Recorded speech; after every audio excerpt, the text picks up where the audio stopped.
Ohayo Mina, j'espère que vous allez bien. On se retrouve aujourd'hui dans cette nouvelle vidéo pour une nouvelle vidéo review à propos d'une série qui est sortie dernièrement sur la plateforme Netflix et qui m'a énormément impressionné. Cette série, elle a pour nom Rising Impact et au cours de cette vidéo, je serai amené à vous donner mon avis sur cette série des plus charismatiques. Mais avant toute chose amis, n'oubliez pas de vous abonner à la chaîne si ce n'est pas déjà fait et de laisser un j'aime à la vidéo, ça ferait extrêmement plaisir et ça aiderait grandement pour le référencement de la chaîne. Veuillez noter également qu'il est tout à fait possible de se documenter sur l'actualité manga et animé à travers l'onglet communautaire de la chaîne YouTube. Et maintenant que nous avons terminé avec la petite introduction de la vidéo, nous allons pouvoir dresser le sommaire de cette dernière. Il y aura deux parties au cours de cette vidéo. La première partie sera consacrée à lister l'ensemble des informations que nous savons à propos de la série Rising Impact. Ensuite viendra la deuxième partie où je donnerai mon avis, mon opinion sur cette série animée.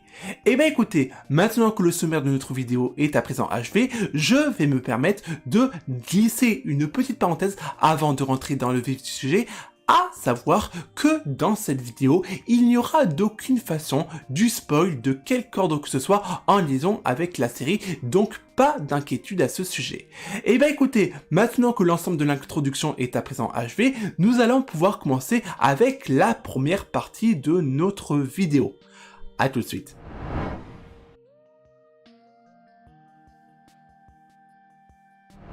Bien les amis, commençons déjà par lister l'ensemble des informations que nous savons à propos de la série Rising Impact. Déjà, premier élément important, c'est que cette série est pas une œuvre originale, mais c'est une œuvre tirée d'un manga qui est sorti en 1998 par l'auteur Suzuka Nakaba. C'est un manga qui est axé sur le sport et plus particulièrement sur le golf. Il faut savoir qu'à l'heure actuelle, on compte un total de 17 volumes pour cette série qui est terminée à ce jour. Autre élément qui est à prendre en compte et qui est un peu annexe, c'est que cette série est sortie plus ou moins à la même époque qu'une autre série qui a énormément fait parler d'elle dans un autre domaine bien évidemment, à savoir la série Initial D. C'est plus ou moins deux mangas qui ont évolué plus ou moins à la même époque, puisque d'un côté nous avons Initial D qui a été sérialisé en 1995 et de l'autre côté nous avons Rising Impact qui a été sérialisé en 1998. Bref, un détail annexe, j'en conviens tout à fait, et on va pouvoir se réorienter vers l'ensemble des informations que nous savons à propos de cette série. Comme je vous l'ai dit précédemment, c'est une série qui date de 1998, et à cet effet, cet animé va rejoindre le cercle des animés de sport aux côtés d'un certain Blue Lock, de Kuroko no Basket, ou encore de Haikyuu, qui sont également des mangas rattachés à ce genre-là.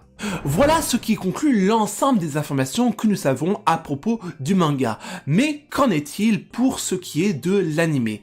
À ce jour, ce que nous savons sur l'animé, c'est d'abord que cette série animée a été produite par le studio Ladius, qui est auteur également d'un certain Tomo-chan is a Girl, pour les plus initiés d'entre vous, et qui était une série sortie il y a déjà quelques temps. À côté du studio qui était en charge de l'adaptation en animé, c'est une série qui compte actuellement un total de 12 épisodes disponibles sur la plateforme Netflix, mais qui, au total, va contenir un total de 24 épisodes qui est divisé en deux parties différentes. La première partie est sortie sur Netflix dernièrement, à la date du 22 juin dernier, et la deuxième partie commencera le 6 août prochain. Donc pour ceux et celles qui voudraient attendre que la série soit complètement arrivée sur Netflix, il faudra vous montrer patient jusqu'à la date du 6 août prochain. Bien les amis, maintenant que nous avons fait le listing de toutes les informations que nous connaissions à propos du manga d'un côté et de l'anime de l'autre, nous allons nous attarder un léger instant par rapport au synopsis de l'histoire parce que c'est quand même intéressant de le dire dans une vidéo qui porte sur le sujet. L'histoire de Rising Impact est l'histoire qui est centralisée sur un jeune garçon, Gawen Nanomi, qui a pour objectif, pour rêve, de devenir le plus grand frappeur de balles à l'échelle mondiale. Qui dit être frappeur de balles dit obligatoirement d'être rattaché à un sport de préférence, et au début du manga, il pense que le sport de référence pour envoyer sa balle au plus loin est le baseball. Très vite, grâce à un personnage, on va apprendre que ce n'est pas le baseball qui est le sport de référence pour envoyer sa balle au plus loin, mais bel et bien le golf. Par la suite, il en suit une série de péripéties où Gawen Nanomi va ensuite intégrer une école, la Camelot Academy, qui est une école spécialisée dans le golf afin de devenir plus tard professionnel. Ensuite, par rapport à cela, on va rencontrer divers protagonistes, à savoir du coup Lancelot Norman qui va être le rival de Gawen et également la protagoniste féminine principale de l'histoire, à savoir Yumiko Koizumi.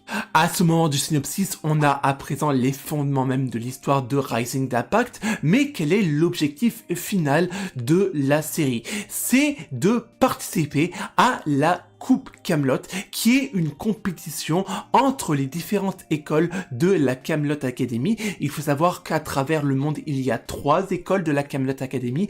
La Camelot Academy du Japon, des États-Unis et du Royaume-Uni. Et les 7 meilleurs élèves de chaque école vont s'affronter au cours d'une compétition. C'est d'aller affronter les autres écoles du Royaume-Uni et des USA en l'occurrence. Et concrètement, la première partie de l'histoire, donc celle qui commence de l'épisode 1 à l'épisode 12, va être centralisée sur la sélection des 7 élèves qui représenteront l'école du Japon pour aller à la Coupe Camelot. Et on va avoir un scénario où on va avoir d'un côté le groupe des protagonistes que je viens de vous évoquer précédemment, à côté d'un autre groupe d'élèves, donc des élèves plus âgés, plus expérimentés, qui vont être également en concurrence pour les 7 places pour aller à la Coupe Camelot, et c'est comme ça que va s'accentuer l'histoire de Rising Impact pour ce qui est de la première partie tout du moins. Et ben voilà ce qui conclut mon petit synopsis lié à la série Rising Impact, et j'avoue que je suis surpris de vous avoir fait ce dernier sans vous spoiler parce que c'était un exercice très difficile en ce qui me concerne. Et ben écoutez, voilà ce qui conclut la première partie de notre vidéo, et à présent on va enchaîner avec la deuxième partie qui va être consacrée à mon avis personnel par rapport à cette série. À tout de suite.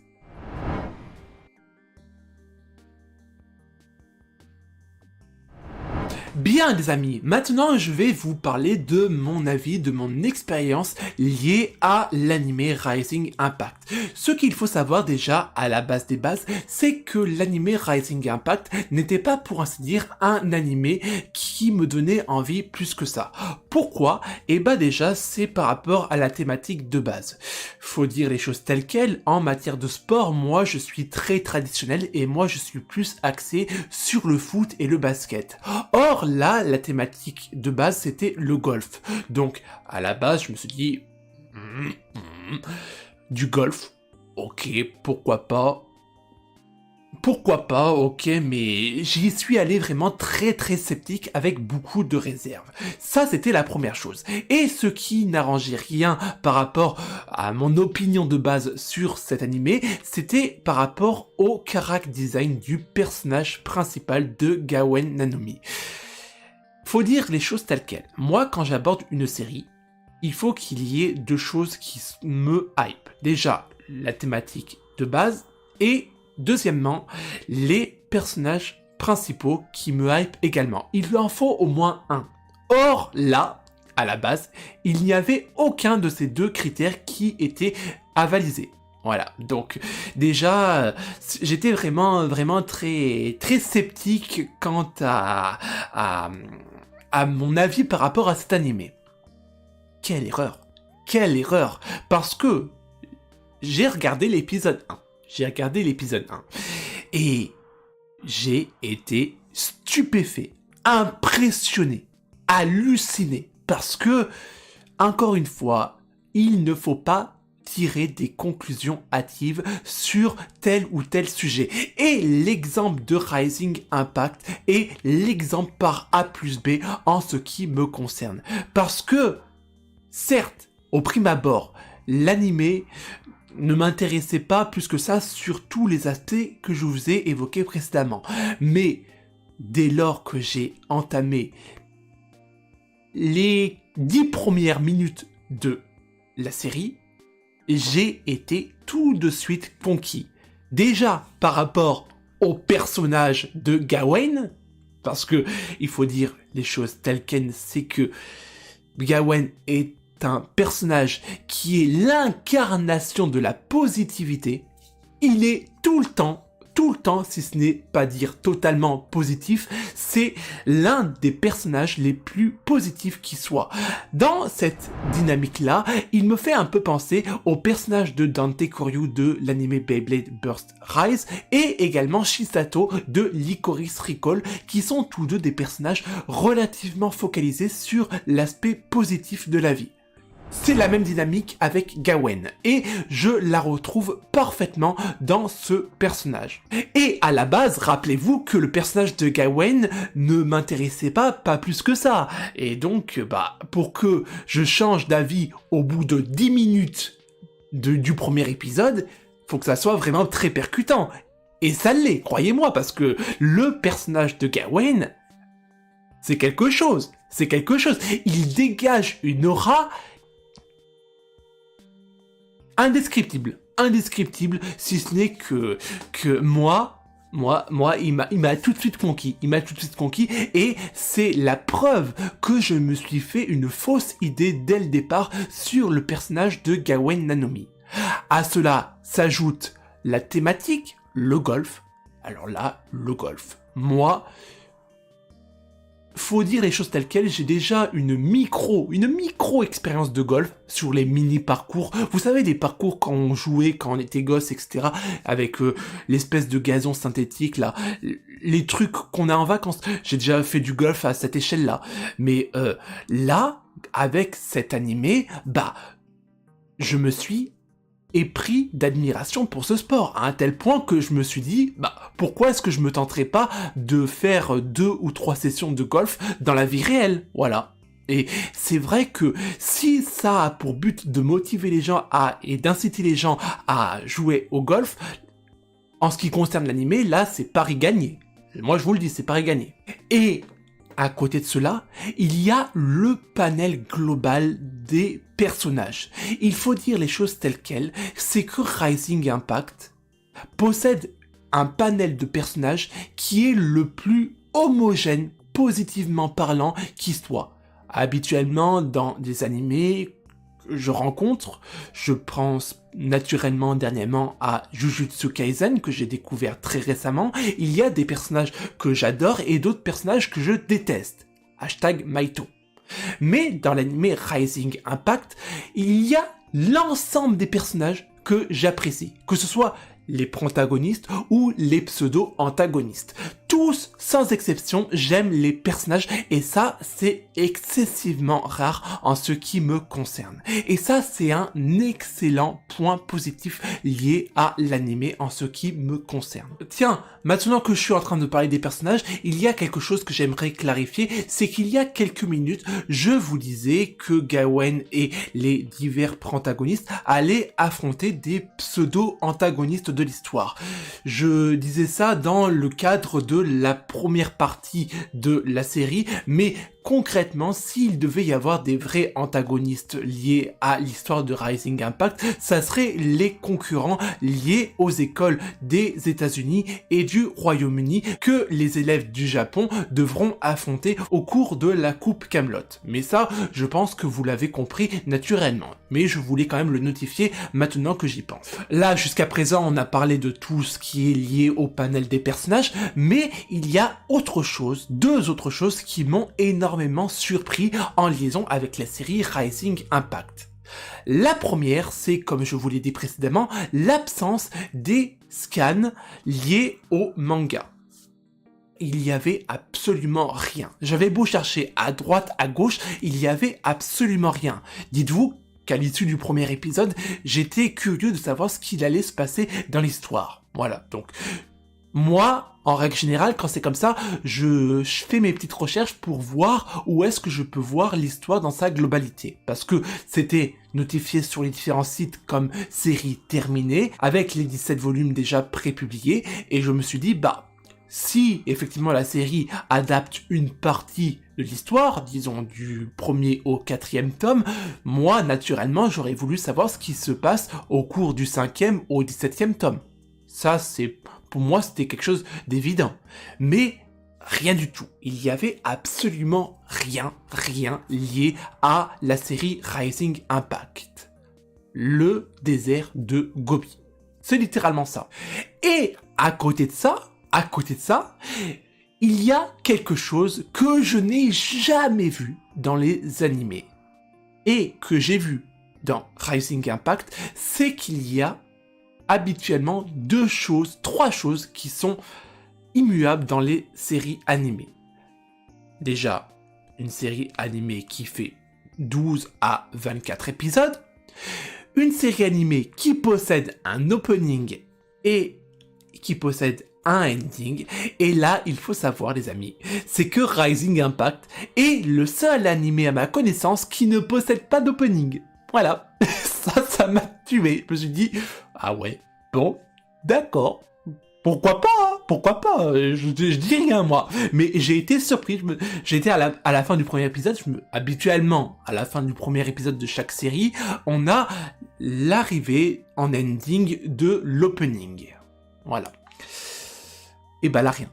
La seule chose qu'on a, c'est une espèce de transition qu'on peut voir à la moitié de chaque épisode, comme c'est la norme dans les séries animées. Mais là, rien du tout. Donc ça aussi, ça m'a un peu surpris au prime abord.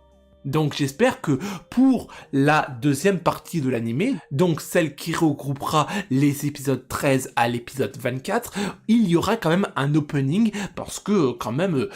tout animé digne de ce nom doit avoir un opening. Ça va de soi. D'accord. Enfin, moi je dis ça, je dis rien. À côté de cela, il faut dire la vérité, c'est que l'animé est sorti le 22 juin dernier. Au moment où je vous tourne cette vidéo, on est le 8 juillet.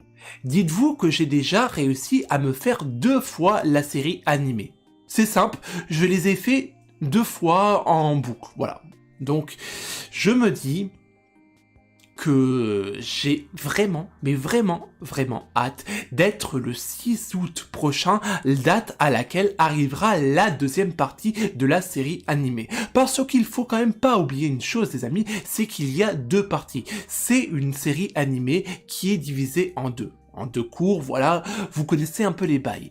Mais moi, je regrette d'une certaine façon amèrement de ne pas avoir découvert cet animé plus tard et d'avoir pu me faire l'animé de A à Z. Parce que là, je suis de A à M et dites-vous une chose, les amis, c'est que moi, la patience, c'est pas trop mon fort. Donc là, j'ai envie vraiment d'être le 6 août prochain pour découvrir la finalité et la suite de l'histoire, parce qu'il y a quand même pas mal d'interrogations et de questions qu'on peut se poser à l'issue des 12 premiers épisodes et qui, naturellement, seront mis en avant au cours de la deuxième partie de l'animé et qui obtiendront vraisemblablement des réponses. Et c'est justement ça qui me donne envie au cours de la deuxième partie de l'animé.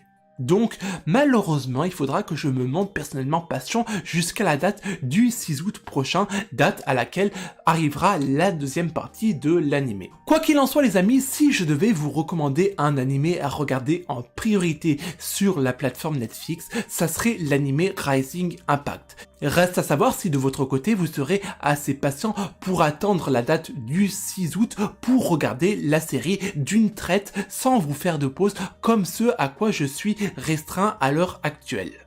Et bah écoutez les amis, nous arrivons tout doucement au terme de cette vidéo review qui a été centralisée sur la série Rising Impact. J'espère que vous aurez passé un agréable moment en ma compagnie. Nous, on est amené à se retrouver au cours d'une prochaine vidéo. D'ici là, portez-vous bien et surtout les amis, n'oubliez pas l'essentiel. Janet